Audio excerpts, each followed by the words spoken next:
하나님 말씀 요한복음 14장 1절부터 4절까지 다 같이 읽겠습니다. 시작. 너희는 마음에 근심하지 말라. 하나님을 믿으니 또 나를 믿으라.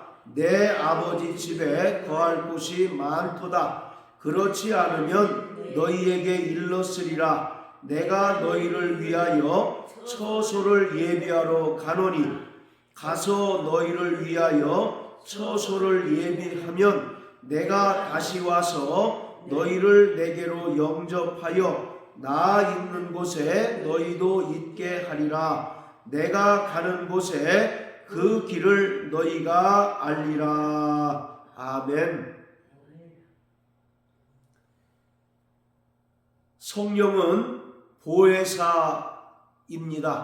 보혜사라는 말은 헬라어로 파라클레토스라고 하는데, 이 말은 변호사, 그리고 상담자, 위로자라고 하는 뜻이 있습니다. 그러니까 고대에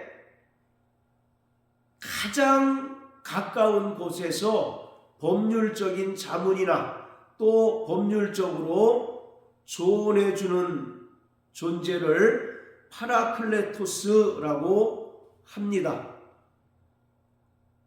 지금 예수님께서 아버지께로 가신다고 제자들에게 말씀하자 제자들은 마음에 동요를 일으키고 또 근심하기 시작하였습니다. 그래서 예수님께서 말씀하시기를 내가 너희를 떠나는 것이 실상은 유익하다.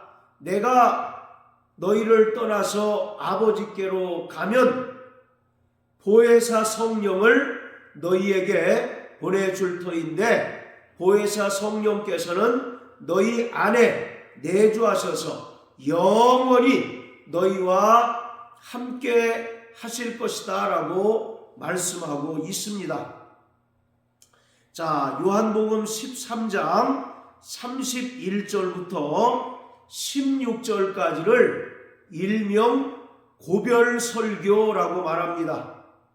예수님께서 제자들과 함께 약 3년여 동안 동고동락하고 또 공생애를 같이 하셨는데, 이제 예수님의 때가 되어서 예수님께서 십자가에 달려 죽으시고 또 죽은 자 가운데서 부활하셔서 하늘로 올리우실 때가 가까웠습니다. 그래서 요한복음 13장 31절부터 38절까지는 예수님께서 제자들에게 몇 날이 못 돼서 내가 너희를 떠나게 될 것이다 라고 말씀하시는 장면이에요.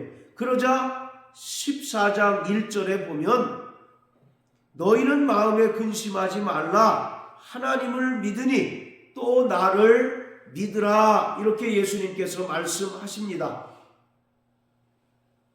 예수님께서 때가 되셔서 하늘로 올리우사 아버지께로 가신다는 말씀을 하시자 제자들은 마음에 큰 동요가 일어났습니다. 그리고 근심하기 시작했습니다. 왜냐하면 예수님의 제자들은 약 3년여 동안 가정도 버리고 또 가족들도 뒤로 한 채로 온전히 예수님만 따랐던 사람들이에요. 그런데 어느 날 갑자기 예수님께서 제자들을 떠난다고 하시자 그들은 걱정이 앞서는 겁니다. 예수님께서 우리와 함께 계실 때에도 유대인들로부터 많은 미움을 받고 박해를 받았는데 선생님이 떠나면 우리는 어떻게 살아야 할까? 또 3년여 동안 가정도 포기하고 가족들도 다 버리고 예수님을 따라 살았는데, 그러면 우리는 과연 어떻게 살아야 하나 만감이 교차했을 겁니다. 그래서 그들은 마음에 큰 근심을 가지기 시작했어요. 그때 예수님께서는 1절에서 마음에 근심하지 말라, 하나님을 믿으니 또 나를 믿으라, 이와 같이 말씀하십니다. 그러면서 2절부터 4절까지는 예수님께서 하늘로 떠나가시는, 즉 아버지께로 가시는 목적에 대해서 설명합니다. 2절에 보면 내가 너희를 위하여 처소를 예비하러 간다. 그리고 3절에서 처소를 예비하면 내가 다시 와서 너희를 내게로 영접하여 나 있는 곳에 너희도 있게 할 것이다 라고 말씀합니다. 자, 이처럼 예수님께서는 제자들을 떠나서 아버지께로 이제 곧 가실 터인데, 근심하는 제자들을 향하여 아버지께로 가시는 그 목적에 대해서 분명하게 말씀하십니다. 너희를 위하여 처소를 예비하러 간다. 그리고 처소가 예비되면 내가 너희에게 다시 와서 너희를 내게로 영접하여 나 있는 곳에 너희도 있게 할 것이다 라고 말씀합니다. 자, 그런데 바로 2절과 3절을 우리는 천국에 예수님께서 가시는 것으로 이해를 합니다. 그리고 장차 우리도 예수님께서 계신 천국에 가는 이야기로 이 말씀을 이해를 합니다. 3절에 보면 다시 와서 너희를 내게로 영접할 것이다 라고 말씀하고 있는데, 여기서 다시 온다라고 하는 것은 우리는 주님의 영광스러운 재림으로 이해를 합니다. 그런데 여기서 예수님께서 내가 다시 온다라고 하는 말은 주님의 재림을 가리키는 것이 아니라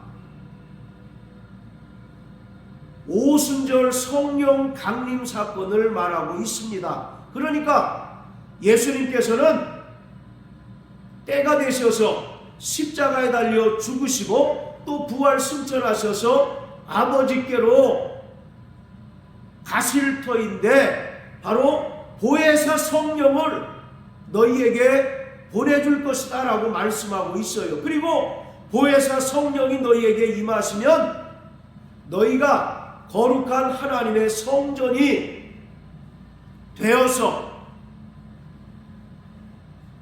예수님께서 우리 안에 거하시고 또 우리가 예수님 안에 거하시는 상호 내주의 역사가 일어나게 될 것이다 라고 말씀하고 있습니다. 그러니까 오늘 14장 1절부터 4절까지의 말씀은 저 영원한 천국에 관한 말씀이 아니고 또 주님의 영광스러운 재림에 관한 이야기가 결코 아닙니다. 주님께서 아버지께로 가셔서 아버지께 보혜사 성령을 구해서 제자들에게 성령을 부어주시고 또 성령 받은 자들을 거룩한 하나님의 성전으로, 하나님의 거처로 삼으실 것을 말씀하고 있는 것이에요. 이것은 결코 천국에 관한 이야기가 아니라 또 주님의 재림에 대한 이야기가 결코 아닙니다. 자, 우리 여기 표시해 놓으시고 마태복음 16장을 다 같이 보시겠습니다. 마태복음 16장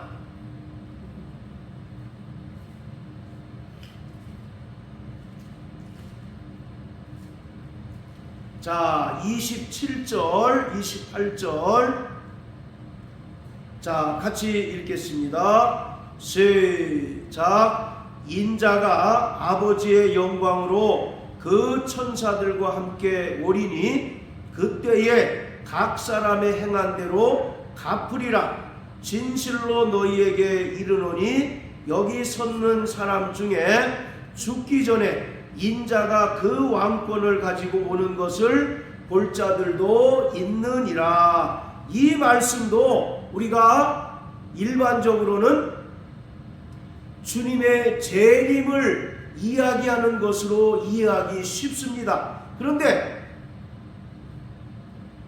이 말씀은 주님의 재림에 관한 이야기가 아니라 이 땅에 성령으로 제자들에게 임하실 것을 말씀하고 있는 것입니다.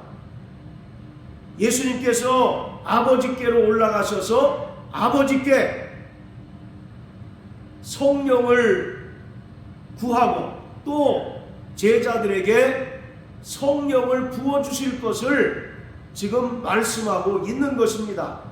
성령은 예수 이름으로 오시는 하나님의 영이십니다. 그렇기 때문에 마태복음 16장 27절 28절은 주님의 재림에 관한 이야기가 아니라 이 땅에 성령이 믿는 사람들 가운데 임하게 될 것을 말씀하고 있는 것입니다. 마찬가지로 자 다시 요한복음 14장으로 돌아갑니다. 이 요한복음 14장의 이야기도 우리가 최종적으로 가게 되는 하나님 나라 또 주님의 영광스러운 재림에 관한 이야기가 아니라 믿는 자들에게 성령을 부어주셔서 구원받은 성도들을 하나님의 거처 즉 하나님의 성전 삼으시고 영원히 우리와 함께 하시고 또 내주하시겠다는 말씀을 하고 있는 것입니다. 자, 요한복음 14장 16절부터 20절까지 읽겠습니다. 시작. 내가 아버지께 구하겠으니 그가 또 다른 보혜사를 너희에게 주사 영원토록 너희와 함께 있게 하시리니 저는 진리의 영이라. 세상은 능히 저를 받지 못하나니 이는 저를 보지도 못하고 알지도 못함이라. 그러나 너희는 저를 아나니 저는 너희와 함께 거하시며 또 너희 속에 계시겠음이라. 내가 너희를 고아와 같이 버려두지 아니하고 너희에게로 오리라. 조금 있으면 세상은 다시 나를 보지 못할 터이로되 너희는 나를 보리니 이는 내가 살았고 너희도 살겠음이라. 그 날에는 내가 아버지 안에 너희가 내 안에 내가 너희 안에 있는 것을 너희가 알리라. 할렐루야. 자, 이 말씀은 지금 요한복음 14장 1절부터 4절까지의 말씀을 예수님께서 구체적으로 풀어서 제자들에게 설명해 주신 것입니다. 내가 아버지께 구하겠으니 또 다른 보혜사를 너희에게 보내주셔서 너희와 영원히 함께 있을 것이다 라고 말씀합니다. 그리고 20절에 보면 그 날에는 여기서 그 날이라고 하는 것은 주님의 영광스러운 재림의 날이 아니라 예수님께서 아버지께 구하여 또 다른 보혜사이신 성령을 믿는 자들 가운데 부어주시는 그 날을 말합니다. 그 날에는 내가 아버지 안에 너희가 내 안에 내가 너희 안에 있는 것을 너희가 알리라. 이와 같이 말씀하고 있습니다.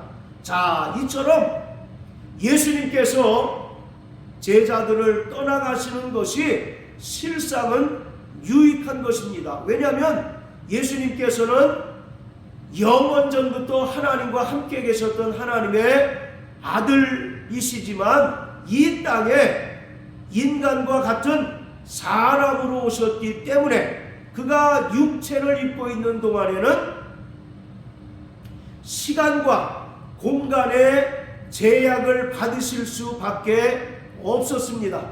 그리고 육체로 계시는 동안에는 제자들과 영원히 함께 하실 수 없습니다.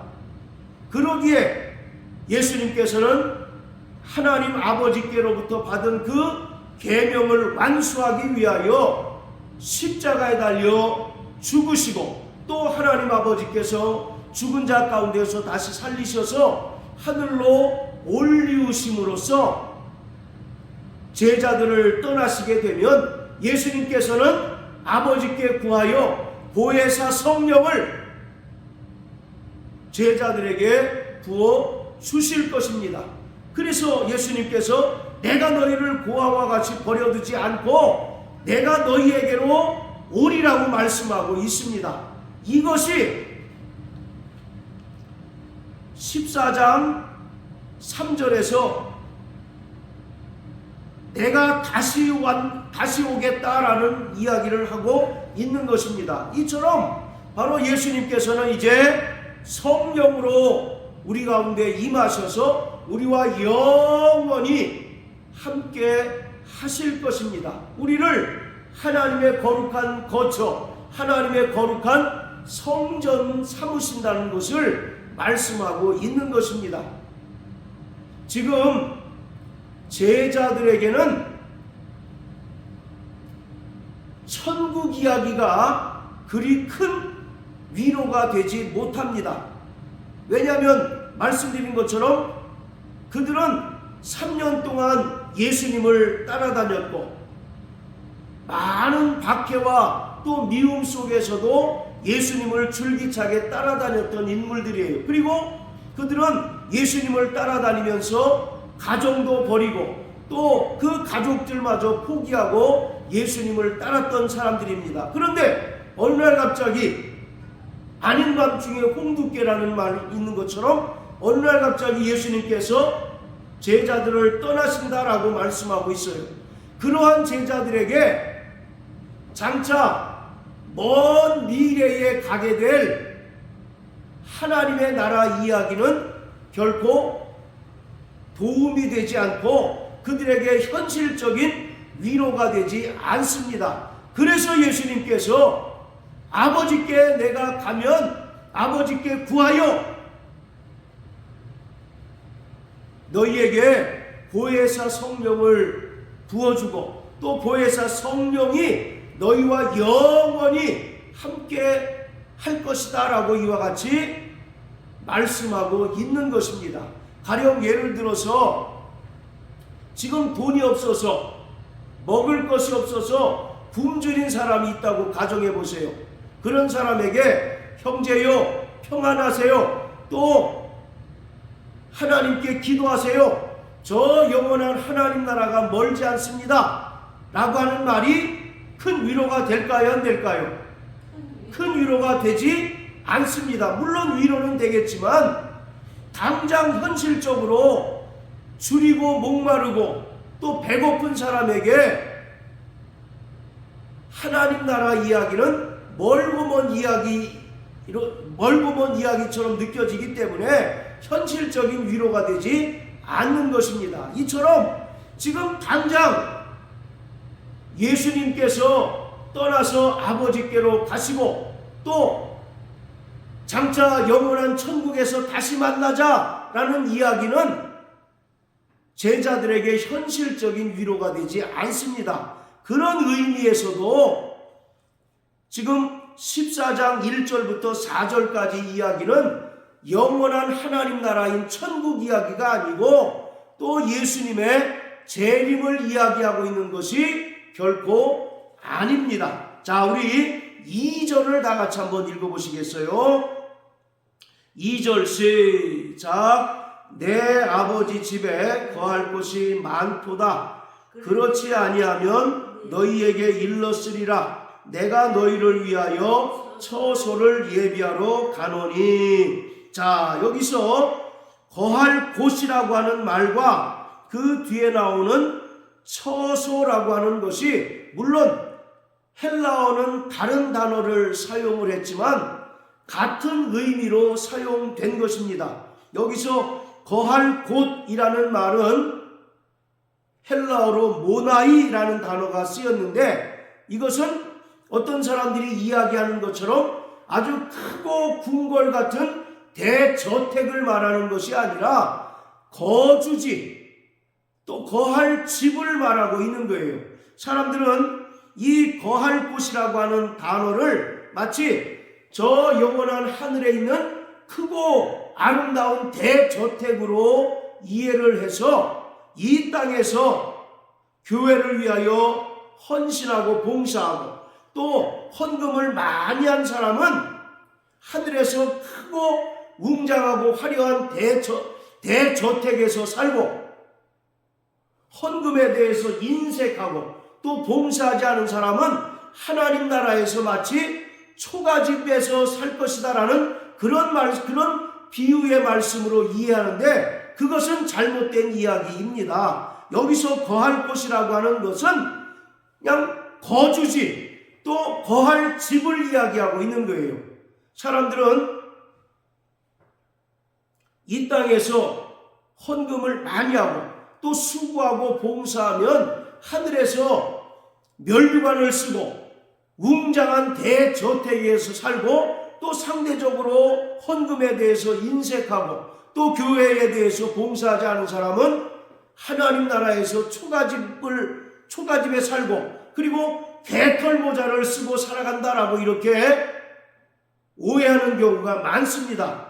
전혀 지금 이 단어는 거기에 해당이 되지 않는 거예요.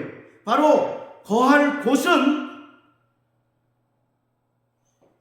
거주지를 말합니다. 자, 14장 23절을 다 같이 한번 보시겠습니다. 자, 14장 23절 시작. 예수께서 대답하여 가라사대 사람이 나를 사랑하면 내 말을 지키리니 내 아버지께서 저를 사랑하실 것이요 우리가 저에게 와서 거처를 저와 함께 하리라. 자, 여기 보면 거처라고 하는 말이 나오는데, 이 거처에 해당하는 헬라어와 14장 2절에서 거할 곳이라고 하는 말에 해당하는 헬라어가 동일합니다. 모나이라고 하는 동일한 헬라어를 사용했어요. 그런데 14장 23절에서 우리가 저에게 와서 거처를 저와 함께 하리라고 하는 말은 구원받은 성도들을 하나님께서 성전 삼으셔서 우리와 함께 해주시겠다는 그런 이야기를 하고 있는 것입니다. 그렇기 때문에 14장 2절에서 거할 곳은 저 영원한 하나님의 나라를 말하는 것이 아니라 예수님께서 이 땅에서 십자가에 달려 죽으시고 부활 승천하신 후에 아버지께 구하여 보혜사 성령을 믿는 자들에게 부어 주심으로써 구원받은 성도들을 하나님의 거룩한 성전이 되게 하시고 또 성전된 우리와 영원히 함께 해주시겠다는 것을 말씀하고 있는 것입니다. 할렐루야. 그렇기 때문에 이 말씀을 들은, 이 말씀을 온전히 이해하고 깨달은 제자들은 그때야 비로소 안심할 수 있고 또 보혜사 성령을 간절히 사모하는 그 믿음을 가질 수가 있는 것입니다. 구원받은 성도들을 하나님께서는 하나님의 성전 삼아 주셨습니다. 할렐루야. 자, 고린도전서 3장 16절 17절 다 같이 읽겠습니다. 고린도전서 3장 16절 17절 시작. 너희가 하나님의 성전인 것과 하나님의 성령이 너희 안에 거하시는 것을 알지 못하느뇨. 누구든지 하나님의 성전을 더럽히면 하나님이 그 사람을 멸하시리라. 하나님의 성전은 거룩하니 너희도 그러하니라. 할렐루야. 자, 16절에 보면 너희가 하나님의 성전인 것과 하나님의 성령이 너희 안에 거하시는 것을 알지 못하느뇨라고 말씀합니다. 예수님께서 아버지께로 가셔서 아버지께 구하여 보혜사 성령을 믿는 자들 가운데 부어 주시고, 또 성령을 모신 자들은 이제 성령을 모신 하나님의 거룩한 성전이 되었습니다. 자, 또 고린도전서 6장을 다 같이 보시겠어요?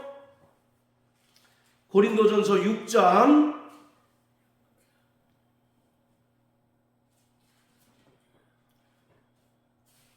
자, 19절 20절 시작. 너희 몸은 너희가 하나님께로부터 받은 바 너희 가운데 계신 성령의 전인 줄을 알지 못하느냐. 너희는 너희의 것이 아니라 값으로 산 것이 되었으니 그런즉 너희 몸으로 하나님께 영광을 돌리라. 할렐루야. 19절에 보면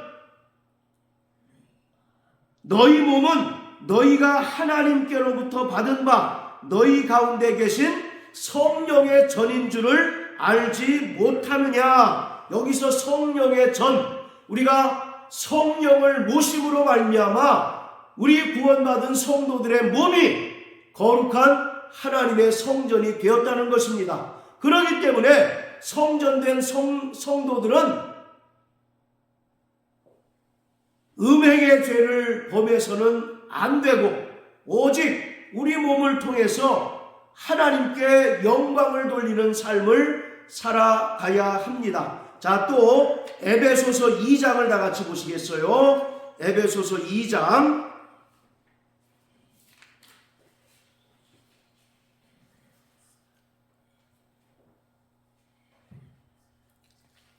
자, 20절부터 22절까지입니다. 에베소 2장 20절부터 22절까지 시작. 너희는 사도들과 선지자들의 터 위에 세우심을 입은 자라. 그리스도 예수께서 친히 모퉁이 돌이 되셨느니라. 그의 안에서 건물마다 서로 연결하여 주 안에서 성전이 되어 가고 너희도 성령 안에서 하나님의 거하실 처소가 되기 위하여 예수 안에서 함께 지어져 가느니라. 아멘. 자, 22절에 보면 너희도 성령 안에서 하나님의 거하실 처소가 되기 위하여 예수 안에서 함께 지어져 간다라고 말합니다. 그러니까 구원받은 성도 한 사람 한 사람이 거룩한 하나님의 성전이고 또 성도들이 모인 에클레시아, 이 교회 또한 거룩한 하나님의 성전이다라고 사도 바울이 말하고 있습니다. 자, 또 데살로니가 후서 2장을 다 같이 보시겠습니다.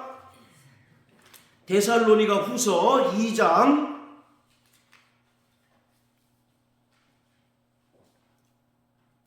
자, 4절입니다. 시작. 저를 대적하는 자라. 저는 대적하는 자라. 범사에 일컫는 하나님이나 숭배함을 받는 자 외에 뛰어나 자존하여 하나님 성전에 앉아 자기를 보여 하나님이라 하느니라. 이것은 적그리스도가 나타나서 하나님의 성전인 교회를 핍박하고 또 성도들이 자신을 섬기도록 강요한다는 것을 말하고 있습니다. 그런데 이것을 전천년설을 주장하는 사람들은 제3성전이라고 이야기를 합니다. 7년 대환란이 있는데 그 7년 대환란도 전 3년 반, 후 3년 반이 있어서 적그리스도가 이스라엘과 계약을 체결해서 평화협정을 체결해서 제3성전을 짓게 한다는 겁니다. 그리고 후 3년 반 동안 성전에 올라서 이스라엘 백성들을 핍박한다고 이렇게 이해하고 있는데, 지금 데살로니가후서 2장 4절에 나오는 하나님의 성전은 바로 나우스, 지성소를 말하고 있습니다. 즉 하나님의 성전인 교회를 말하고 있어요. 자, 이처럼 우리는 과거에 예수 밖에 있을 때는 마귀에게 속하여 본질상 진노의 자녀였고 또 죽기를 두려워하며 죄의 종로로 타는 자들이었지만, 예수님께서 우리를 위하여 친히 십자가에 달려 죽으시고 피 흘리사 우리의 모든 죄를 속량해 주셨고 또 죽은 자 가운데서 부활하셔서 그 은혜를 믿는 자들을 구원해 주셨습니다. 그리고 약속하신 성령을 받은 자들을 하나님께서는 거룩한 성전이 되게 해 주셔서 이 땅에서 하나님의 성전으로서 하나님의 거룩하심과 같이 거룩한 삶을 살아가게 하십니다. 성경은 성전 이야기를 하고 있는 것입니다. 창세기 1장에서 하나님께서 천지를 창조하셨고 또 창세기 2장에는 에덴 동산을 창설하셨는데, 바로 이 에덴 동산은 하나님의 성전을 말합니다. 그리고 에덴 동산의 동산직이었던 아담은 하나님을 섬기는 제사장이었습니다. 이처럼 성경은 성전 이야기로 시작했다가 계시록 21장, 22장에 거룩한 하늘에 있는 새 예루살렘 성전으로 끝나는 것이 바로 성경입니다. 그러니까 성경은 성전 이야기를 우리에게 들려주고 있는 것입니다. 예수님께서 이 땅에 참 성전으로 오셨고 또 예수님께서 십자가에 달려 죽으시고 부활하신 것은 우리를 거룩한 하나님의 성전 되게 하시기 위함입니다. 구약에서 모세의 성막 또 솔로몬의 예루살렘 성전은 하나님의 임재의 상징이었습니다. 이스라엘 백성들은 비록 하나님을 볼 수는 없지만 그들에게 있는 모세의 성막과 예루살렘 성전을 통해서 하나님께서 우리와 함께 해 주시는구나, 또 성전에 나타난 그 각종 기구와 제사를 통해서 장차 메시아가 오셔서 우리를 구원해 주실 것을 믿는 믿음으로 살았습니다. 이처럼 성전은 하나님의 임재의 상징입니다. 하나님께서 이스라엘 백성들과 영원히 함께 하시겠다는 분명한 표적이 바로 하나님의 성전이었어요. 그렇기 때문에 예수님께서 우리를 하나님의 성전으로 삼으셨다는 것은 우리와 영원히 함께 하시고 또 우리와 영원히 임마누엘 함께 해주신다는 분명한 증거인 것입니다. 예수님께서는 구원받은 성도들을 고아나 과부처럼 이 땅에서 아무렇게나 방임하신 것이 아니라 성전된 교회로 모으셔서 교회를 통해서 철저히 진리로 양육하시고 진리로 우리를 인도해 주십니다. 그리고 장차 영원한 하늘 성전으로 우리를 인도해 주실 것입니다. 그러므로 사랑하는 성도 여러분, 우리가 거룩한 하나님의 성전이라는 사실을 우리는 분명히 믿는 자들이 되어야 합니다. 그리고 성전된 우리와 영원히 하나님께서 함께 하시는 것을 날마다 성령으로 체험하고 날마다 성령으로 경험하는 자들이 되어야 합니다. 이 세상은 점점 말세지마를 향하여 가고 있기 때문에 악이 성하고 죄악이 관영합니다. 그렇기 때문에 우리가 예수 그리스도를 믿는 믿음으로 살아가는 동안 많은 어려움과 고난과 박해와 또는 많은 시련이 우리에게 다가올 것입니다. 그럴지라도 우리는 성전된 우리에게 하나님께서 함께 하신다는 그 분명한 믿음과 체험을 통해서 세상을 이기며 살아가는 자들이 되어야 합니다. 오직 믿음의 주여 또 온전케 하시니 예수를 바라보고 하나님께서 성전된 우리와 함께 하시고 또 예수께서 우리와 함께 하시고 또 우리를 승리케 하신다는 사실을 믿으셔서 날마다 세상을 이기며 하나님의 거룩하심과 같이 이 땅에서 거룩한 성화의 삶을 살아가는 저와 여러분들 되시길 주의 이름으로 축복합니다. 할렐루야. 성령으로 말미암아 하나님 아버지께서는 우리를 날마다 인도해 주십니다. 성령은 하나님의 뜻을 깨닫게 하시고 성령은 하나님의 뜻대로 우리를 인도하시는 하나님의 영이십니다. 또 성령은 우리를 죄 가운데 바로 죄악이 관영한 이 세상에서 살아가고 있지만 죄를 이기고 육체의 정욕을 이기게 하시는 권능을 우리에게 베풀어 주십니다. 그러므로 날마다 성령 충만하게 되시길 주의 이름으로 축원합니다. 날마다 우리가 하나님의 성전이라는 사실을 깨닫고 하나님께서 우리와 임마누엘 함께 하신다는 그 믿음과 경험으로 또 체험으로 세상을 날마다 이기며 승리하는 저와 여러분들 되시길 주님의 이름으로 축복합니다. 할렐루야.